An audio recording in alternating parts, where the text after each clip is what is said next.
You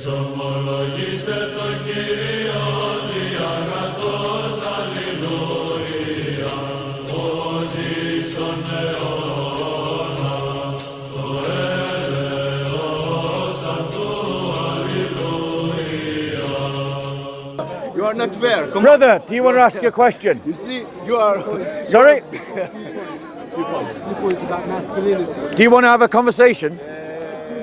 Yeah, go on. When you describe masculinity, Just before I leave, excuse me. No, I'm sorry, I'm having a conversation with him. I'm gonna leave. I'm gonna leave. I'm now. going to have a I'm gonna conversation with leave. him. I'm gonna leave. I'm gonna leave.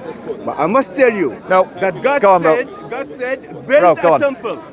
You are When you spoke you about are doing masculinity. Yeah. ungodly work. I Because God believe, said, and I build a temple. well, I don't like saying feel. I believe that you describe universal man. You don't have to be a Christian to stand for the oppressed. Yeah. And that's to do with, again, when I say universal, hence getting to the point of universal. What's the difference between universal law, natural law, man-made law, and the decline of Christianity? Guys, if you want to move in to hear this conversation, When the decline of Christianity, the cameras create this kind of fence around me. Right, so the decline of Christianity, I believe, is when Christianity. let me deal with your first point. So your first point, when we talk about the idea of masculinity and standing up for the oppressed, in terms of saying that anyone can do that, even if they're not Christian, that's true. Anyone can do that, even if they're not Christian. But that idea emerges from somewhere. It certainly doesn't emerge from Islam. It certainly doesn't emerge from Hinduism. You could argue, the Sikhs may be able to argue that there is an intrinsic idea to their religion, but certainly for Europeans, the idea has emerged from Christianity. Liberal humanism and the idea of humanitarian ethic is something that emerged from a Christian milieu. Hence, I said, how does that apply to universal law? Because before Christian, you can go back thousands of years. Yeah. The idea was there. Where? Name me a group. Let's go to Africa, for example. Yeah. Yeah. Look at the tribalism. Look at the tribes. So they fought one another. They fought one another, but within that tribe, within that small community, Yeah. they had laws. Yeah. Yeah. Thou shalt not kill. Thou shalt not steal. Yeah. It didn't come from Christianity. Well, one second. So the thing is, you were talking about it could be anyone standing up for humanity. Yes. I am saying as a Christian, the only people that are going to stand up for Christians are other Christians. Like no one else is standing up for other Christians. Wait 1 second. But the idea of justice for all, to love your neighbor as you love yourself, is an intrinsic Christian idea. No. It's a Judeo-Christian idea. It's not. idea. No, it's not a universal idea. Because In Islam, are you a Muslim? I am Muslim. Right. In Islam, I'm a dhimmi, right? Okay. Do you know what a dhimmi is? No. Right. This is an intrinsic Islamic concept. As a dhimmi, one of the protected people, right? I'm a second-class citizen under Sharia law. And that means that in Islam, they don't have a concept like loving your neighbor as you love yourself. They have a concept of love other Muslims as you love yourself. And then Christians and Jews are the worst of creatures. They are less than Muslims. So loving your neighbor is not an Islamic idea. Show me in the Quran where it teaches that. Bear with me. Okay. I didn't come at you from a Muslim perspective. Yeah. And I wasn't attacking Christianity I in know. the first place. I was coming at you from a universal perspective. Yes. Yeah? And you're trying to switch it onto the Islamic perspective. That's not my point. Are you rejecting Islamic teaching then? Listen, I have my own ideas because at Fair the end enough. of the day, I'm going to go into my grave myself. So Yeah. I have to worry about myself. Okay, I yeah, don't care that's about fair. anybody That's else, totally yeah? fair. Yeah, go on. But I am who you are. You have the same emotions as me. Yeah. I prick you, you bleed.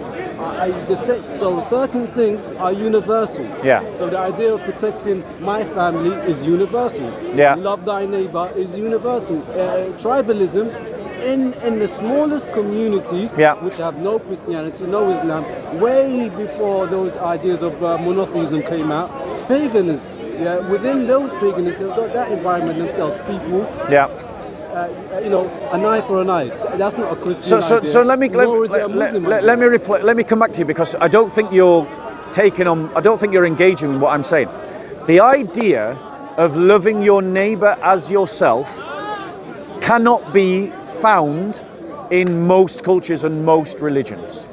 It is not a universal human idea. The more universal human idea is you love your own group, you love your own side, you love your own team.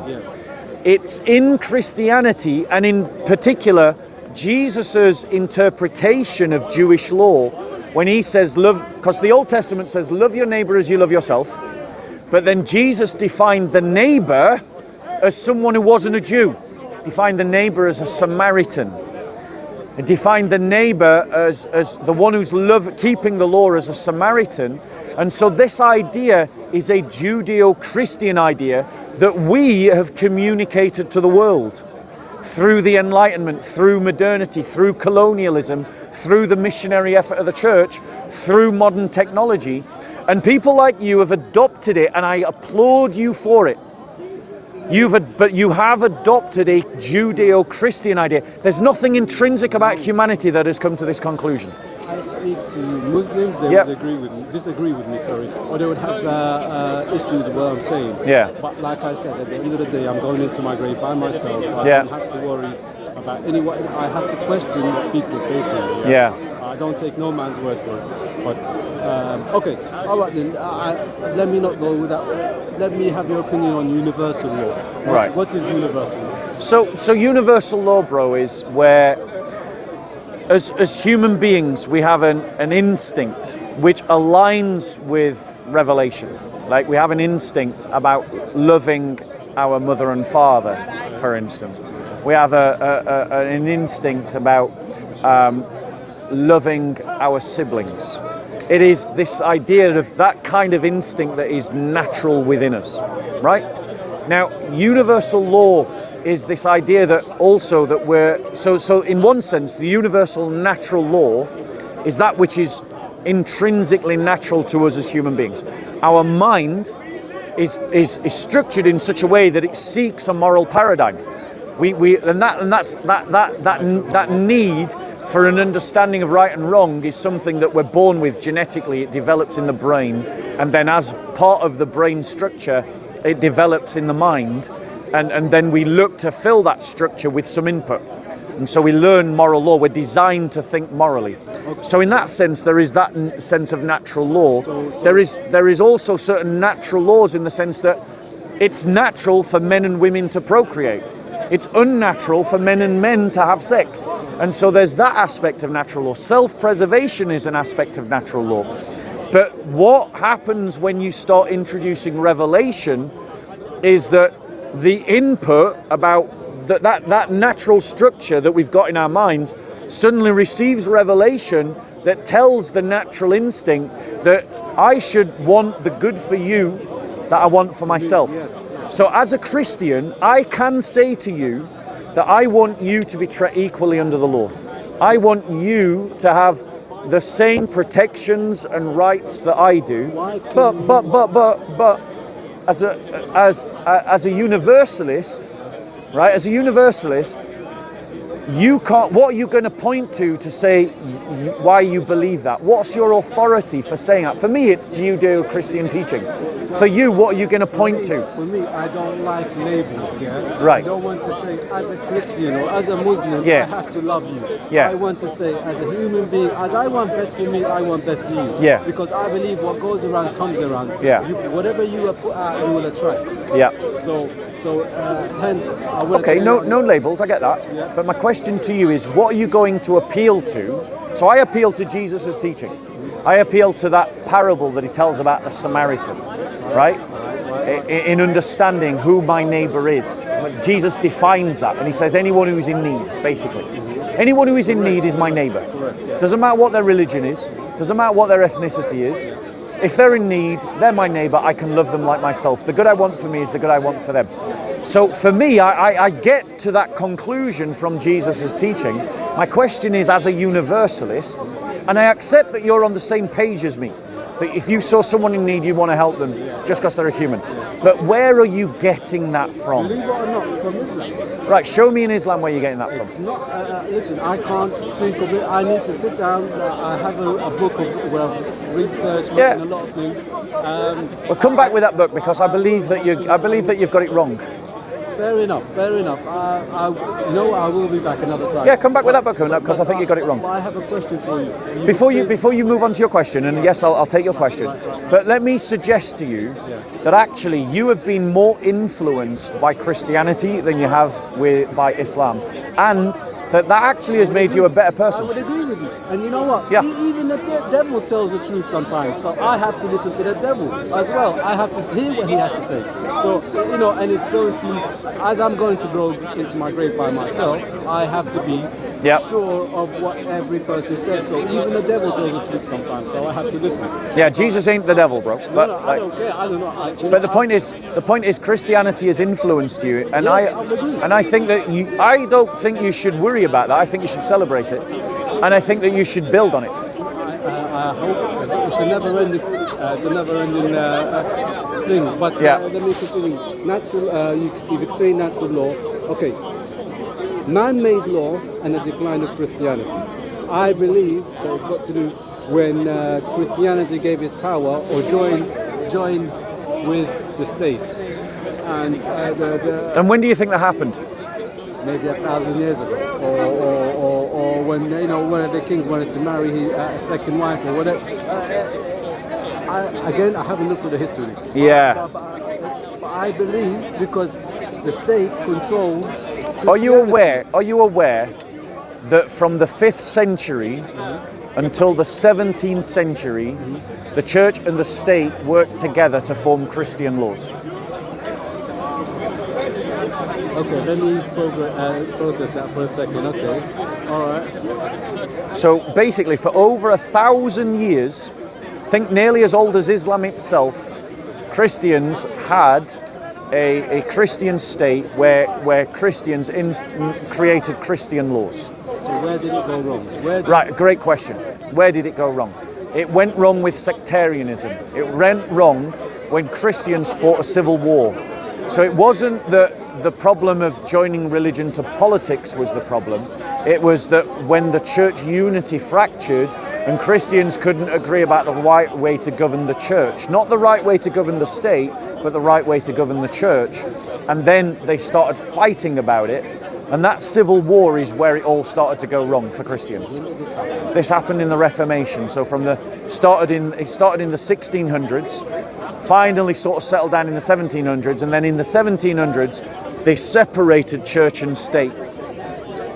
And so laws no longer were being made according to Christian principles, or were being influenced by Christianity less and less and less, until we got to the present day. Okay, so it was better basically from the 5th to the 17th century, you could say, because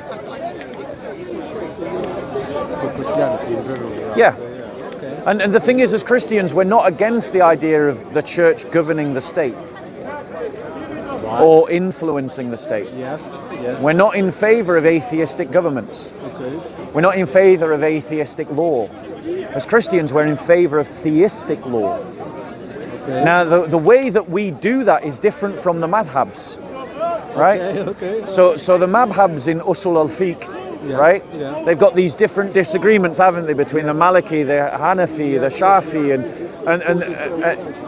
different school of thought. Yeah. Well, it's different school. It's different theorems about how you create law. Jurisprudence. So it's different theories about how you use the resources to create the law. Correct. Right? Yes. That's what Usul al-Fiqh is, right? But the reality is that when you look at Usul al-Fiqh, we Christians practice that state by state, whereas you do it within the Ummah, and you've got these different united madhabs that work within the Ummah. Correct. Our equivalent to that is each state practices its own Usul al-Fiqh. Okay. And thus each state can create its own Christian laws. And those Christian laws will look very similar, but they will be different. Now, the